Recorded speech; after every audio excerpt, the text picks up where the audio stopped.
Hello friends, मैं नीता भास्कर आप सभी लोगों का अपने यूट्यूब चैनल पर स्वागत करती हूं। और आज हम एनसीईआरटी ये 11th क्लास की है और समय की शुरुआत से हम इसमें पढ़ रहे थे और हमने एक अभी तक सिर्फ एक टॉपिक इसमें पढ़ा था और आज हम दूसरा टॉपिक लेंगे, हाथ का क्रमिक विकास। इससे पहले हमने यहाँ तक आधुनिक मानव के पूर्वज ये सब चीजें हमने यहाँ तक कंप्लीट कर लिया था। अगर आपने पिछली वीडियो नहीं देखी है तो जरूर देखें, और अगर आप चैनल पे नए हैं तो चैनल को सब्सक्राइब जरूर कर लें, बेल आइकन जरूर प्रेस कर लें, जिससे नई वीडियो की नोटिफिकेशन भी आपको मिलती रहे। और अगर आपको वीडियो पसंद आए तो लाइक शेयर कमेंट करना ना भूलें, और जरूर कमेंट करें, लाइक करें वीडियो को। तो चलिए शुरू करते हैं। हाथ का क्रमिक विकास। तो क्या आकृति जो है चिंपैंजी की ठीक व सूक्ष्म पकड़ दर्शाती है। ये क्या आकृति यहाँ से देख रहे हैं आप, ये ख आकृति जो है, ये देखिए आप, ख आकृति, ये जो चिंपैंजी, ये देखिए बाल बाल बने इस तरीके से, इस तरीके से। तो चिंपैंजी की सूक्ष्म यानी छोटी पकड़े दिखाती है। ख आकृति जो है होमिनिड की दुरुस्त व सूक्ष्म पकड़े दर्शाती है। ये देखिए बहुत छोटे कण को जैसे आप पकड़ते हैं इस तरीके से। ग आकृति जो है मनुष्य की हाथ की सशक्त यानी पावर पकड़ दर्शाती है, यानी अच्छी तरीके से जब हम किसी चीज को उंगलियों से अपने प्रेस करते हैं और पकड़ते हैं। ठीक है। हाथ की सशक्त पकड़ का विकास संभवतः ठीक व सूक्ष्म पकड़ से पहले ही हुआ होगा। चिंपैंजी की ठीक पकड़ की तुलना मनुष्य के हाथ की ठीक व सूक्ष्म पकड़ से कीजिए। उन कामों की सूची बनाइए जिन्हें करते समय आप ठीक व पकड़ सूक्ष्म का इस्तेमाल करते हैं। आप किन किन कामों को करने के लिए सशक्त पकड़ का उपयोग या प्रयोग करते हैं। होमिनिड, होमिनिड नामक परिवार के सदस्य होते हैं। इस परिवार में सभी रूपों के मानव प्राणी शामिल है। तो होमिनिड क्या है? होमिनिड नामक परिवार के सदस्य होते हैं और इस परिवार में सभी रूपों में, किसी भी रूप में हो, मानव प्राणी शामिल है। होमिनिड समूह की अनेक विशेषताएं हैं, जैसे मस्तिष्क का बड़ा आकार, ठीक है, बड़ा सर, पैरों के बल, सीधे खड़े होकर चल होने की क्षमता, यानी पैरों के बलबूते हम खड़े होते हैं सीधे, दो पैरों के बल पर हम चल सकते हैं। हाथ की विशेष क्षमता जिससे वह औजार बना सकता था और उसका इस्तेमाल कर सकता था अपने हाथों से। ठीक है। हिंदी में जीनस शब्द के लिए वंश शब्द का प्रयोग भी किया गया है। होमिनिडों को आगे कई शाखाओं में विभाजित किया जाता है, यानी कई प्रकार से विभाजित कर सकते हैं इनकी कई शाखाओं में। इन शाखाओं को जीनस क्या कहते हैं? जीनस कहते हैं। और इन शाखाओं में ऑस्ट्रेलोपिथिकस और होमो अधिक महत्वपूर्ण है, और इन शाखाओं की में प्रत्येक की कई प्रजातियां होती हैं। ऑस्ट्रेलोपिथिकस और होमो के बीच कुछ बड़े अंतर उनके मस्तिष्क के आकार, जबड़े और दांतों के संबंध में पाए जाते हैं। ऑस्ट्रेलोपिथिकस के मस्तिष्क का हमारे होमो की अपेक्षा बड़ा होता है, जबड़े अधिक भारी होते हैं और दांत भी ज्यादा बड़े होते हैं। देखिए यहाँ पे थोड़ा सा देख लेते हैं जीनस। हिंदी में जीनस शब्द के लिए वंश का प्रयोग यानी जीन्स, ठीक है, जीन्स जीनस शब्द के प्रयोग के लिए वंश शब्द का प्रयोग भी किया जाता है। ठीक है, जो हम कहते हैं वंश। दरअसल इन प्रजातियों को वैज्ञानिकों द्वारा नाम दिए गए हैं, वे सभी लातिनी और यूनानी भाषाओं के शब्दों से बने हैं। उदाहरण के लिए ऑस्ट्रोलोपिथिकस नाम लातिनी भाषा के शब्द ऑस्ट्रल यानी दक्षिणी और यूनानी भाषा के शब्द पिथिकस, ठीक है, ऑस्ट्रल और दक्षिणी यूनानी भाषा के शब्द पिथिकस यानी बानर से मिलकर बना है। यह नाम इसलिए दिया गया क्योंकि मानव के आद्य रूप में उसकी एक बानर अवस्था के अनेक लक्षण बरकरार रहे हैं, जैसे होमो की तुलना में मस्तिष्क का अपेक्षाकृत छोटा होना, होमो के बड़े होते थे, पिछले दांत बड़े होना और हाथों की दक्षता का सीमित होना, उसमें सीधे खड़े होकर चलना। होमिनिड बंदरों से कई तरह से भिन्न होते हैं। उनका शरीर बंदरों से बड़ा होता है और उनकी पूंछ नहीं होती। होमिनिडों के विकास और निर्भरता की अवधि भी अधिक लंबी होती है।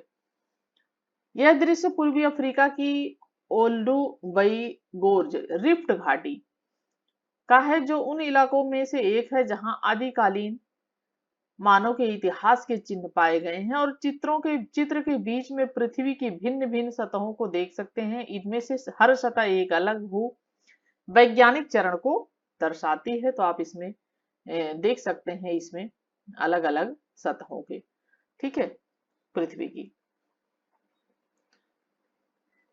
क्योंकि वह अभी भी अपना बहुत सा समय पेड़ों पर गुजारता था, इसलिए उसमें पेड़ों पर जीवन जीने के लिए आवश्यक और अनेक विशेषताएं अब भी मौजूद थी।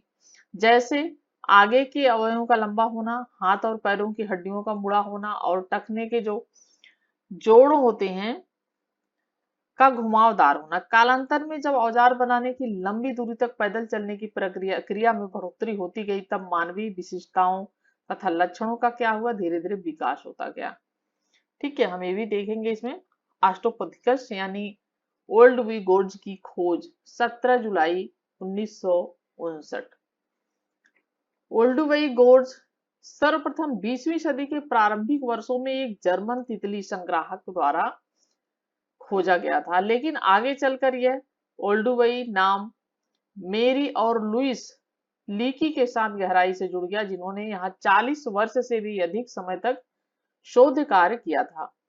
मेरी लीकी ने ही ओल्डुवई और लेतेउली में पुरातत्वीय खुदाई कार्यों की देखभाल की थी और वहां की गई अनेक रोमांचक खोजों में उसका हाथ रहा था। लुइस लॉकी ने अपनी इस अद्भुत खोज का वर्णन इस प्रकार किया है, तो हम देखते हैं कैसे वर्णन किया। उस दिन सवेरे जब मैं उठा तो मेरे सिर में दर्द और हल्का बुखार महसूस हो रहा था। इच्छा तो नहीं थी, मुझे शिविर में ही रहना पड़ा। चूंकि हम दोनों में से मैं काम पर नहीं जा रहा था, इसलिए मेरी के लिए काम पर जाना जरूरी हो गया। हमें अपना काम पूरा करने के लिए सिर्फ 7 सप्ताह का समय मिला था, जो जल्दी जल्दी बीत रहा था। इसलिए मेरी अपने दोनों कुत्तों शैली और टूट्स के साथ खुदाई पर चली गई और मैं बेचैन होकर पीछे शिविर में रह गया। कुछ समय बाद शायद मेरी झपकी टूटी तो मैंने लैंड रोवर की आवाज सुनी। वह बड़ी तेजी से शिविर की ओर आ रही थी। मुझे पल भर के लिए एक सपना सा आ गया। मुझे लगा कि मेरी को किसी जहरीले बिच्छू ने काट लिया है। वह सैकड़ों की तादाद में बिच्छू थे अथवा किसी सांप ने डस लिया है, जो कुत्तों की नजर से बच निकला होगा। लैंड रोवर गाड़ी खड़खड़ाहट के साथ रुकी और मैंने कई बार मेरी की आवाज सुनी। वह बार बार पुकार रही थी, मैंने उसे पा लिया, मैंने उसे पा लिया, मैंने उसे पा लिया। मैं अब भी सिर दर्द से लड़खड़ा रहा था। मैं उसका मतलब नहीं समझ पाया। मैंने पूछा कि अरे क्या हुआ, क्या पा लिया, क्या चोट खा बैठी? मेरी ने कहा, उसी को, बस उस आदमी को, हमारे आदमी को पा लिया, उसी को जिसे हम पिछले 23 वर्षों से, कितने वर्षों से खोज रहे थे? 23 वर्षों से। जल्दी आओ, मुझे उसके दांत मिल गए हैं। यानी वह दांत पाकर इतनी खुश थी। ठीक है। और ये कब की बात है? सितंबर, ये कब पता चला? ये सितंबर 1960। ठीक है। लीकी, नेशनल ज्योग्राफिक, लेखक है LSB। तो कालांतर में जब औजार बनाने की लंबी दूरी तक पैदल चलने की प्रक्रिया में बढ़ोतरी होती गई, तब मानवीय विशेषताओं तथा लक्षणों का विकास भी होता गया। आदिकालीन मानवों के अवशेषों को भिन्न भिन्न प्रजातियों में वर्गीकृत किया गया। इन प्रजातियों को अक्सर उनकी हड्डियों की रचना में पाए जाने वाले अंतरों के आधार पर एक दूसरे से अलग किया गया है। उदाहरण के लिए प्रारंभिक मानव की प्रजातियों को उनके खोपड़ी के आकार, जबड़े की विशिष्टता के आधार पर बांटा गया है। ठीक है। ये विशेषताएं सकारात्मक प्रतिपुष्टि व्यवस्था, ठीक है, पॉजिटिव फीडबैक, यानी वांछित परिणाम प्राप्त होने से ही ये विकसित हुई होंगी। ठीक है। सकारात्मक प्रतिपुष्टि व्यवस्था, किसी बॉक्स में विशेष की ओर इंगित तीर के निशान उन प्रभावों को बताते हैं जिनकी वजह से कोई विशेषता विकसित हुई हो। ये तीर के निशान आप देख, मस्तिष्क के आकार और उसकी क्षमता वृद्धि, औजारों के इस्तेमाल के लिए बच्चों में चीजों को ले जाने के लिए हाथों का मुक्त होना, औजार बनाना, आंखों से निगरानी, भोजन और शिकार की तलाश में लंबी दूरी तक चलना, सीधे खड़े होकर चलना। तो ये क्या है? किसी बॉक्स, ये जो बॉक्स है विशेष को रंगित करते तीर के निशान, जैसे ये तीर का निशान ऐसे इंगित कर रहा है, ये यहाँ पे इंगित कर रहा है इस तरीके से। किसी बॉक्स से दूर इंगित करने वाले तीर के निशान बताते हैं बॉक्स में बताए गए विकास क्रम ने अन्य प्रक्रियाओं को कैसे प्रभावित किया। उदाहरण के लिए दो पैरों पर खड़े होकर चलने की क्षमता के कारण हाथ बच्चों या चीजों को उठाकर ले जाने के लिए मुक्त हो गए। क्यों? स्वतंत्र हो गए हाथ। अगर हम दो पैरों से चलते हैं तो हमारे हाथ क्या है? स्वतंत्र है। हम उन अगर पैरों से चल रहे हैं तो हम दो हाथों से बहुत सारा काम कर सकते हैं। यदि चारों पैरों से चलते, चारों हाथों पैरों से चलते तो ये मुश्किल हो जाता। ज्यों त्यों त्यों दो पैरों पर खड़े होकर चलने की कुशलता भी बढ़ती गई। इससे विभिन्न प्रकार के काम करने के लिए हाथ स्वतंत्र हो जाने का लाभ तो मिला ही, साथ ही चार पैरों की बजाय दो पैरों पर चलने से शारीरिक ऊर्जा की खपत भी क्या हुई, धीरे धीरे कम होने लगी। लेकिन दौड़ते समय यह लाभ उल्टा हो गया। लेतोली तंजानिया में मिले हेमुनिड के पद चिन्हों के जीवाश्म को इस अनुभाग का आवरण पृष्ठ और हदार इथोपिया से प्राप्त हड्डियों के जीवाश्मों से यह पता चलता है कि तत्कालीन मानव दो पैरों पर चलने लगे थे। लगभग 25 लाख वर्ष पहले ध्रुवीय हिमाच्छादन से यानी हिमयुग जब प्रारंभ हुआ था, उसके प्रारंभ में जब पृथ्वी के बड़े बड़े भाग क्या था, बर्फ से ढके थे, तो जलवायु और वनस्पति की स्थिति में बड़े बड़े परिवर्तन आए। तापमान और वर्षा में कमी हो जाने के कारण जंगल कम हो गए, क्योंकि वर्षा की कमी होगी तो जंगल भी नहीं होगा। तापमान में कमी होगी तो भी प्रॉब्लम आएगी। और घास के मैदानों का क्षेत्रफल बढ़ता गया, जिससे परिणाम स्वरूप ऑस्ट्रेलोपिथिकस के प्रारंभिक रूप जो जंगलों में रहने के आदी थे, धीरे धीरे क्या हुआ, वो लुप्त होने लगे और उनके स्थान पर दूसरी प्रजातियां आ गई जो सूखी परिस्थितियों में आराम से रह सकती थी। इनमें जीनस होमो के सबसे पुराने प्रतिनिधि, जो होमो के पुराने प्रतिनिधि इसमें शामिल थे। होमो लातिनी भाषा क्या एक शब्द है, ठीक है। होमो लातिनी भाषा का एक शब्द है। किस भाषा का? लातिनी भाषा का ये शब्द है, जिसका अर्थ क्या है? आदमी है, ठीक है, आदमी है अर्थ इसका। यद्यपि इसमें पुरुष और स्त्री दोनों शामिल होते हैं, आदमी अर्थ है इसका, लेकिन आदमी में स्त्री और पुरुष दोनों शामिल होते। वैज्ञानिकों ने होमो को कई प्रजातियों में बांटा और इन प्रजातियों को उनकी विशेषताओं के अनुसार अलग अलग नाम दिए।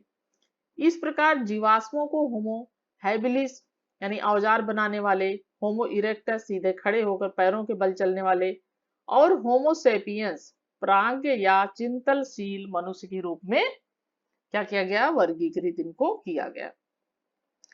होमो हैबिलिस के जीवाश्म इथोपिया में ओमो और तंजानिया में ओल्डुई गोर्ज से प्राप्त हुए। होमो इरेक्टस के प्राचीनतम जीवाश्म अफ्रीका और एशिया दोनों महाद्वीपों में पाए गए हैं। कहां से पाए गए होमो इरेक्टस के प्राचीनतम जीवाश्म?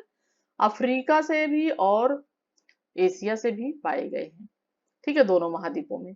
यथा कुबी फोरा और पश्चिमी तुर्कोना, केन्या, मोर जोकार्ता और संगीरन जावा एशिया में पाए गए जीवाश्म अफ्रीका में पाए गए जीवाश्मों की तुलना में परिवर्ती काल के हैं। इसलिए अधिक संभव है कि होमोनिड पूर्वी अफ्रीका से चलकर दक्षिणी और उत्तरी अफ्रीका, दक्षिणी तथा पूर्वोत्तर एशिया और शायद यूरोप में भी 20 से 15 लाख वर्ष पहले गए। ये प्रजातियां लगभग 10 लाख वर्ष पहले तक जीवित रही। ये मानचित्र है। मोरक्को, भूमध्य सागर, चाड, सूडान, इथोपिया, सोमालिया, कांगो का लोकतांत्रिक गणराज्य, केन्या, तंजानिया, अंटार्कटिका, अफ्रीका का ये मानचित्र है, ठीक है।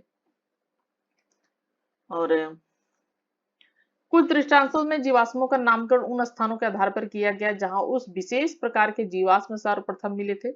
जैसे कि जर्मनी शहर हाइडलबर्ग में पाए गए जीवाश्मों को होमो हाइडलबर्गेसिस कहा गया है, जबकि नियंडर घाटी में पाए गए जीवाश्मों को होमो नियंडरथैलेसिस श्रेणी में रखा गया।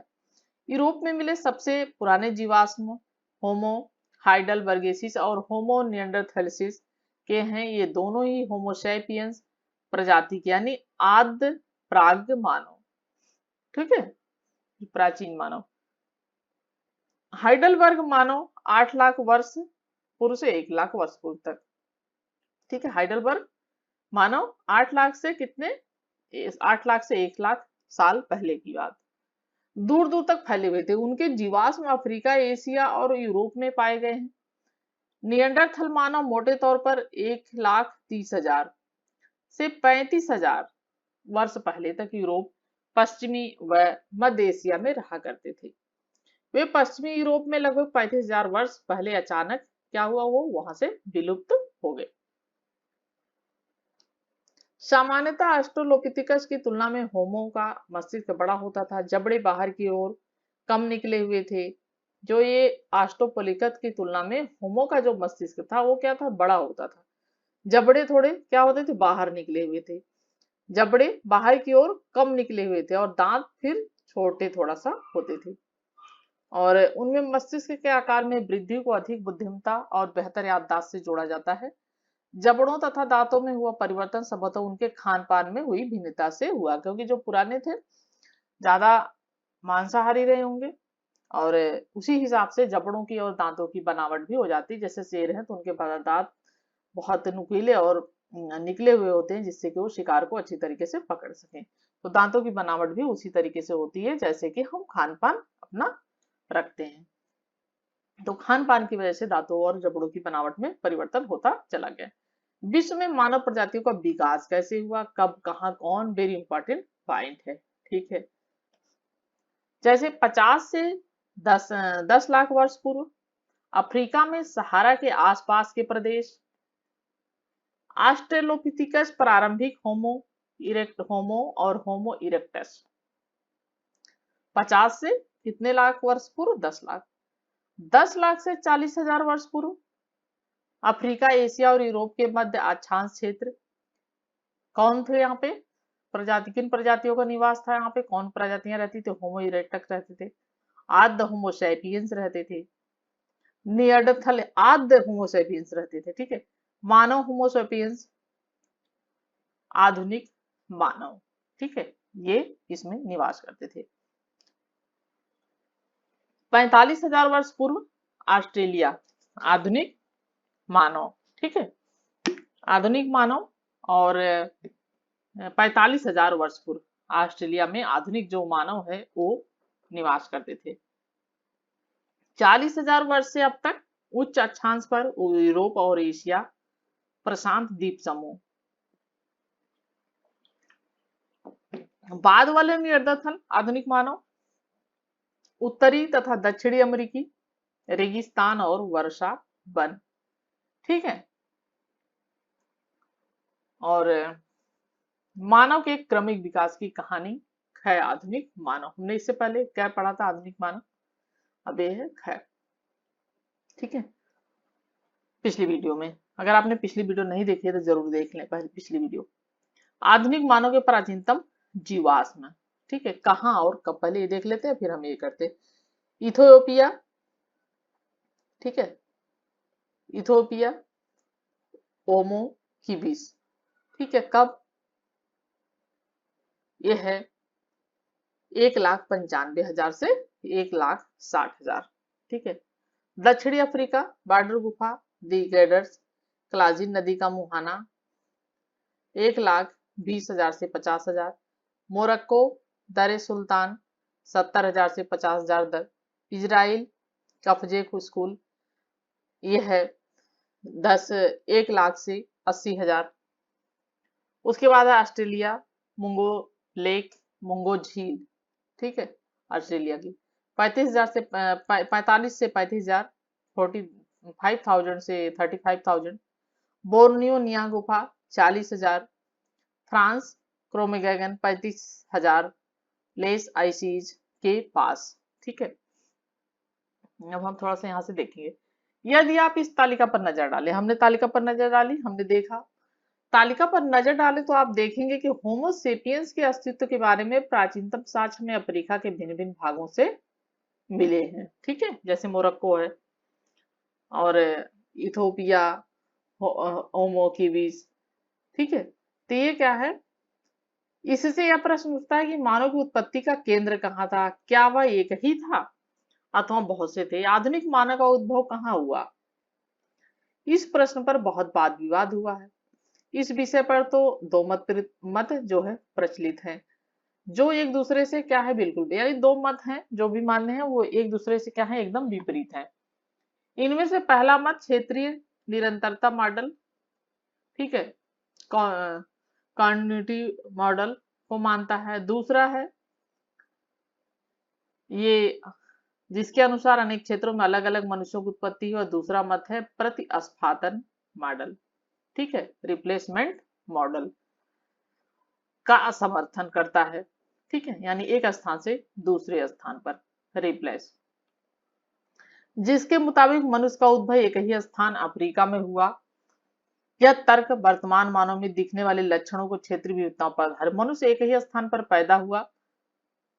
क्षेत्रीय निरंतरता मॉडल के अनुसार भिन्न भिन्न प्रदेशों में रहने वाले होमो सैपियंस का आधुनिक मानव के रूप में विकास धीरे धीरे अलग अलग रफ्तार से हुआ और इसलिए आधुनिक मानव दुनिया के भिन्न भिन्न भागों में पहली मर्तबा यानी पहली बार अलग अलग स्वरूप में दिखाई दिया। वह तर्क आज के मनुष्यों के लक्षणों की विविधताओं पर क्या है, विविधताओं पर आधारित है और इस दृष्टिकोण के समर्थन में बोलने वालों के अनुसार ये उपयुक्त असमानताएं एक ही क्षेत्र में रहने से, एक ही क्षेत्र में पहले से रहते आए जो होमो इरेक्टस और होमो हाइडलबर्गेसी समुदाय में पाई जाने वाली विभिन्नताओं के क्या है, उनके कारण है।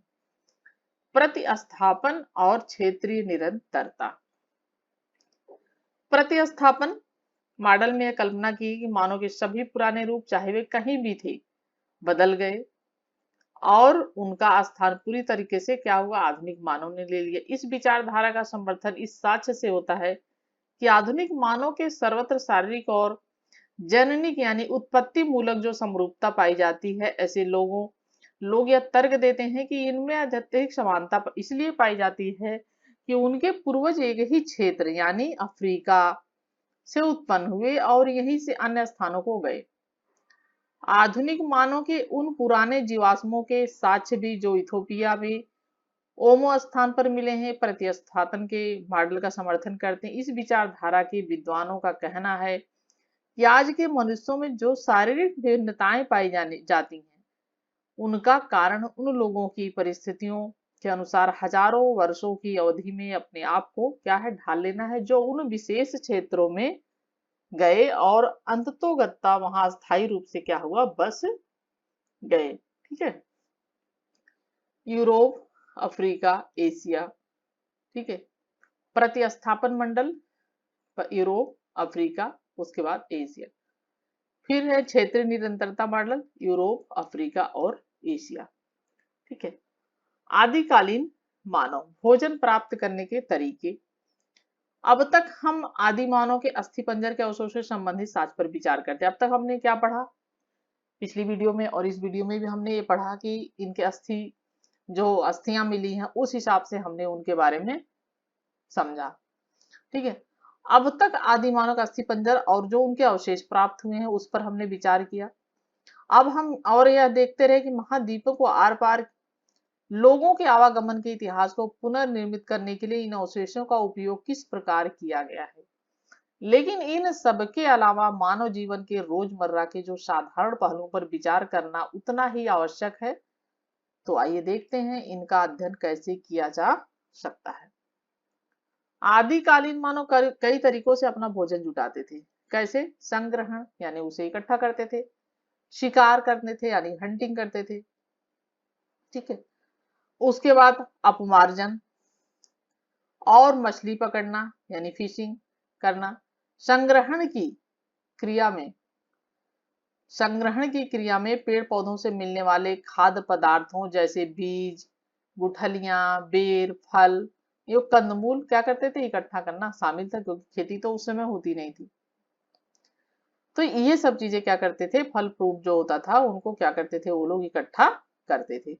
संग्रहण के बारे में तो केवल अनुमान ही लगाया जा सकता है, क्योंकि इस संबंध में प्रत्यक्ष जो साक्ष्य है यानी सबूत है वो तो कम मिलते हैं।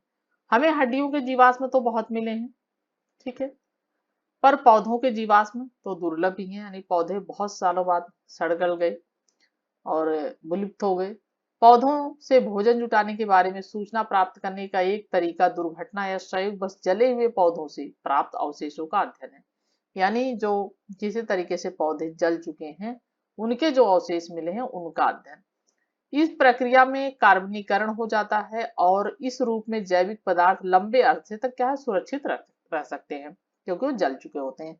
लेकिन अभी तक पुरातत्वविदों को उतने पुराने जमाने के संबंध में कार्बनीकृत बीजों के साक्ष्य क्या है वो अभी तक नहीं मिले हैं। हाल के वर्षों में शिकार शब्द पर विद्वानों के लिए चर्चा का विषय बना रहा। ठीक है, अब अधिकाधिक रूप से यह सुझाव दिए जाने लगे कि आदिकालीन जो होमिनिड अपमार्जन या रसदखोरी के द्वारा उन जानवरों की लाशों से मांस मज्जा खुरच कर निकालने लगे जो जानवर अपने आप मर जाते थे। ठीक है, तो इससे क्या समझ में आता है कि जो जानवर मर जाते थे तो उनकी जो लाश होती थी उससे वो निकालते थे। और जानवर जो अपने आप मर जाते या किन्हीं अन्य हिंसक जानवरों द्वारा मार दिए जाते थे, यह इतना भी संभव है कि पूरे मिनट छोटे स्तनपाई जानवर जैसे चूहे, छछूंदर जैसे ये कृतंकों, पक्षियों और उनके अंडों, सरीसृपों, यहाँ तक कि कीड़े मकोड़ों को भी वो क्या करते थे, खा जाते थे। ठीक है, और शिकार शायद बाद में शुरू हुआ, यानी शुरुआत में वो शिकार नहीं करते थे। लगभग कितने साल पहले? 5 लाख साल पहले। ठीक है, 5 लाख साल पहले योजनाबद्ध तरीके से सोच समझकर बड़े स्तनपाई जीवों का शिकार और उनका वध करने का सबसे पुराना स्पष्ट साक्ष्य 2 स्थलों से मिलता है, और वे है दक्षिणी इंग्लैंड में बॉक्स क्रेव और से 5000 साल पहले का, और जर्मनी में शोनिगन से 4 लाख साल पहले का मानचित्र देखते हैं अभी हम। और मछली पकड़ना भी भोजन प्राप्त करने के एक महत्वपूर्ण क्या तरीका था, जैसे कि अनेक खोज स्थलों में मछली की हड्डियां मिलने से पता चलता है लगभग 35,000 वर्ष पूर्व के योजनाबद्ध तरीके से शिकार करने का साक्ष्य कुछ यूरोपीय खोज स्थलों से मिलता है। यानी जो यूरोप में कुछ खोजे गए स्थान है वहां से इस तरीके से योजनाबद्ध किस तरीके से शिकार के उसके कुछ साक्ष्य मिलते हैं, और ऐसा प्रतीत होता है कि पूर्व मानव के कुछ ऐसे स्थल जैसे कि नदी के पास दोलनी, वेस्तानाइस और को सोच समझकर शिकार के लिए चुना गया था। यानी कुछ ऐसे स्थल थे जिनको शिकार के लिए चुना गया था। रेंडिनियर घोड़ा जैसे स्थान बदलने वाले जानवरों के झुंड पतझड़ और बसंत के मौसम में संभवतः उस नदी के पार जाते थे। तब उनका बड़े पैमाने पर क्या किया जाता था, शिकार किया। इन स्थलों का चुनाव इस बात का घोतक है, यानी सबूत है इस बात का कि लोग जानवरों की आवाजाही के बारे में और उन्हें जल्दी से बड़ी संख्या में मारने के तरीकों के बारे में भी क्या करते थे, वो जानते थे। क्या खाद्य पदार्थ इकट्ठा करने, मरे हुए जानवरों से मांस निकालने, शिकार करने और मछली पकड़ने में स्त्री पुरुष की भूमिकाएं भिन्न भिन्न होती थी? ये प्रश्न वस्तुतः इस संबंध में हमारे पास कोई भी जानकारी नहीं मिलती है। आज भी अनेक ऐसे समाज है जो शिकार संग्रहण के बल पर अपना भरण पोषण करते हैं। आज भी बहुत से आदि मानव कहीं कहीं रहते हैं और वो भरण पोषण शिकार के बल पे, संग्रहण के बल पे करते हैं, और उनमें स्त्री पुरुष भिन्न भिन्न क्रियाकलाप संपन्न करते हैं। लेकिन जैसे कि हम इस अध्याय के प्रवृत्ति अनुभागों में देखेंगे कि अतीत के साथ सदैव समानांतर तुलनाएं सुझाना क्या है, वो संभव नहीं है। ठीक है, प्रारंभिक मानव पेड़ों से गुफाओं तथा खुले स्थानों पर आवास। प्रारंभिक मानव के रहन सहन के बारे में उपलब्ध साक्ष्य का पुनर्निर्माण करने की कोशिश करते हैं तो हम अपने आप को ज्यादा सुनिश्चित आधार पर पाते हैं। जो उपलब्ध साक्ष्य हमारे पास, उनका पुनर्निर्माण करने का एक ही तरीका है कि उनके द्वारा जो निर्मित शिल्प कृतियां हैं उनका क्या है, उनकी जांच करना कि वो कहाँ तक फैली हुई है। उदाहरण के लिए सोचें तो उनकी जीवन शैली के बारे में जानने का क्या है, एक ही तरीका है कि उनके द्वारा जो निर्मित वस्तुओं की जो फैली हुई है वहां तक की जांच करना, उनके बारे में जानना। उदाहरण अनुसार केन्या में किलोम्बे और ओलोजेरसाइली के खनन स्थलों में हजारों की संख्या में शल्क उपकरण और हस्त कुठार मिले हैं। ठीक है, हस्त कुठार मिले। ये औजार जो है 70,000 से 50 जो है ये क्या है, ये 70 7 लाख से 5 लाख साल पुराने हैं। ठीक है, ये औजार जो है 7 लाख साल से 5 लाख साल पुराने हैं। और इतने सारे औजार एक ही स्थान पर कैसे इकट्ठे हुए? यह संभव है कि जिन कुछ स्थानों पर खाद्य प्राप्ति के संसाधन प्रचुर मात्रा में उपलब्ध थे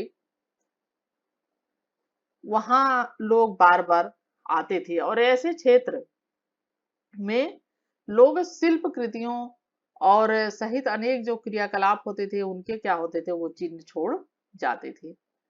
ऐसा प्रतीत होता है कि पूरे परिदृश्य में कुछ ही क्षेत्रों में जमा शिल्पकृतियां मिलती हैं, वे क्षेत्र कुछ अलग से दिखाई पड़ते हैं, और जिन स्थलों पर लोगों का आवागमन कम होता तो वहां ऐसी जो है शिल्पकृतियां कम मात्रा पे सतहों पर बिखरी मिलती हैं। ये सब भी आप चित्र में ये सब चीजें देख सकते हैं। तो जहां पे लोग ज्यादा आते जाते थे तो वहां पे ऐसी चीजें क्या है, कम मिली हैं और कम मात्रा में सतहों पर जो है बिखरी हुई है। यहाँ यह भी याद रखना जरूरी है कि एक ही क्षेत्र में होमिनिड और प्राइमेटो और मांस बच्चों के साथ निवास करते थे। एक ही क्षेत्र में होमोनिड और अन्य जो प्राइमेटो और मांस बच्चों के साथ निवास करते थे। निम्नलिखित रेखा चित्रों में देखते हैं हम अभी कि ये कैसे होता था। ये हम देखते हैं थोड़ा सा, ये चित्र आप देख रहे हैं। बाएं आर्लो जयसाली का उत्खनित ये स्थल है, ये बाएं वाला, लेफ्ट वाला ये।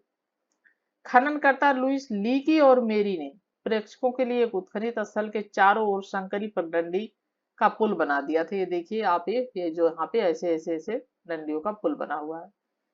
ऊपर इस स्थल पर प्राप्त हस्त कुठार सहित अन्य औजारों की एक नजदीकी तस्वीर। ठीक है, और ये जो ये चीज है, ये आप देख सकते हैं यहाँ पे, ये जो ये है सब, ये क्या है, हस्त कुठार की ये जो है एक तस्वीर है। ये देखिए 4 लाख से 12 लाख 4 लाख से 1,25,000 पहले गुफाओं तथा खुले निवास क्षेत्र का प्रचलन शुरू हो गया। इसके साक्ष्य यूरोप के पुरास्थलों में मिलते हैं। दक्षिण फ्रांस में स्थित लेजरेड गुफा की दीवार। पेड़ों पर होमिनिड पेड़ों पर कैसे रहते थे, ये इसका जो है इस तरीके से किया गया है। पेड़ों पर भरण पोषण करते हुए तेंदुआ, ये देख सकते हैं यहाँ पे इस तरीके से रेखा चित्र बनाया गया है। पेड़ों पर अनस्तरपाई जीव भी रहते थे और होमिनिड भी रहते थे। यहाँ पे मांस भक्षी लाते हुए, हड्डियां, ये सब चीजें देखिए आप, ये सब है जो तोड़ते हुए, काटते हुए, भरण पोषण करते हुए, ये सब यहाँ पे चबाना, हड्डियां अपमार्जक निकालते हुए और इस तरीके से होमिनिड निष्कासित करते हुए, बाढ़ के वक्त भरण पोषण करते हुए मगरमच्छ, ये सब रेखा चित्र यहाँ पे इस तरीके से ये बना हुआ है। शिल्प कृतियां, ठीक है, आर्ट फैक्ट्स। शिल्प कृतियां जो है ये मानव निर्मित वस्तुएं होती थी और इनमें अनेक प्रकार की चीजें शामिल होती हैं, जैसे औजार हो गए, जो उपकरण हो गए, उनके चित्रकारियां हो गई, मूर्तियां हो गई और उत्कीर्ण जो चित्र थे वो आते थे इसमें शिल्प कृतियों में।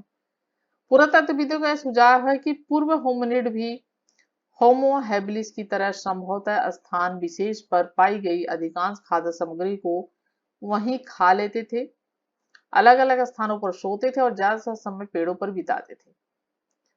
यहाँ कई प्रश्न उठते हैं कि यहाँ उत्खनन स्थलों पर हड्डियां कैसे पहुंची होंगी, यहाँ पत्थर कैसे पहुंचे होंगे और क्या हड्डियां अछूड़ रही होंगी, यानी ठीक है। और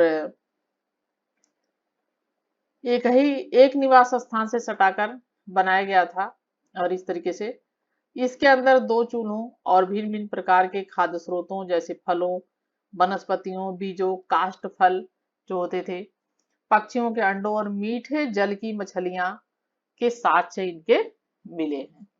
ठीक है, फ्रांस के समुद्र तट पर स्थित टेरा अमाटा में घास फूस की लकड़ी के छत वाली कच्ची कमजोर झोपड़ियां सामयिक मौसम प्रवास के लिए बनाई जाती थी। आप ये देख सकते हैं, जैसे केन्या में चेसोमांजा और दक्षिणी अफ्रीका में स्टार फ्रांस में पत्थर के औजारों के साथ साथ आग में पकाई गई चिकनी मिट्टी और जली हुई हड्डियों के टुकड़े मिले हैं, जो 14 लाख से 10 लाख साल क्या है ये पुराने हैं। क्या ये परिणाम है अथवा क्या ये एक सुनियोजित सुनियंत्रित ढंग से लगाई गई आग में पकाकर बनाई गई थी, हम इसके बारे में सटीक रूप से नहीं जानते, यानी हम अच्छी तरीके से सटीक जानकारी इसकी नहीं है, बिल्कुल किसी और हो इस मामले में। दूसरी ओर चूल्हे और आग के नियंत्रित प्रयोग के घोतक हैं, इसके कई फायदे थे। नियंत्रित आग का प्रयोग गुफाओं के अंदर प्रकाश और उष्णता मिलने में मददगार होता था और इससे भोजन भी पकाया जाता था। इसके अलावा लकड़ी को कठोर करने में आग का इस्तेमाल होता था, लकड़ी को जलाने में, जैसे कि भालों की नोक बनाने में, सल्क निकाल और औजार बनाने में, उष्णता उपयोगी होती थी, गर्मी की जरूरत होती थी उसके लिए। साथ ही इसका उपयोग खतरनाक जानवरों को भगाने में भी किया जाता था। आग का प्रयोग, ये देखते हैं, ये चित्र आप देख सकते हैं यहाँ पे। यह टेरा अमाटा में पुनर्मित झोपड़ी का चित्र है। झोपड़ी के किनारों को सहारा देने के लिए बड़े पत्थरों का इस्तेमाल किया जाता था। फर्श पर जो पत्थर के छोटे छोटे टुकड़े बिखरे हुए, वो उन स्थानों के घोतक हैं जहां बैठकर लोग पत्थर के औजार बनाते थे। तीर के निशान से अंकित काली जगह चूल्हे को दर्शाती हैं, जो यहाँ पे आप देख सकते हैं, तीर के निशान से यहाँ पे ये सब, ठीक है। तो ये क्या है, चूल्हों को दर्शाती हैं। आपके अनुसार इन स्थानों पर रहने वालों का जीवन और पेड़ों पर रहने वाले होमिनिडों के जीवन से किस प्रकार भिन्न हो सकता है? और ठीक है, और कुछ आरंभिक औजार, ये औजार ओल्डोवी में मिले हैं, बगल में दिखाए गए जैसे ये औजार है। और औजार एक गड़ासा है जिसके सल्कों को निकालकर धारदार बना दिया गया। नीचे दिखाया गया औजार हस्त कुठार है। ये क्या आप बता सकते हैं कि औजार किस काम में आते होंगे? प्रारंभिक मानव औजारों का निर्माण नेक्स्ट वीडियो में हम ये पढ़ेंगे। वीडियो पसंद आई हो, अगर आपको लगता है कि अच्छी जानकारी मिल रही है, तो जरूर चैनल को सब्सक्राइब कर लें अगर आप चैनल पर नए हैं, और पसंद आए तो लाइक शेयर कमेंट करना ना भूलें। Thank you for watching video.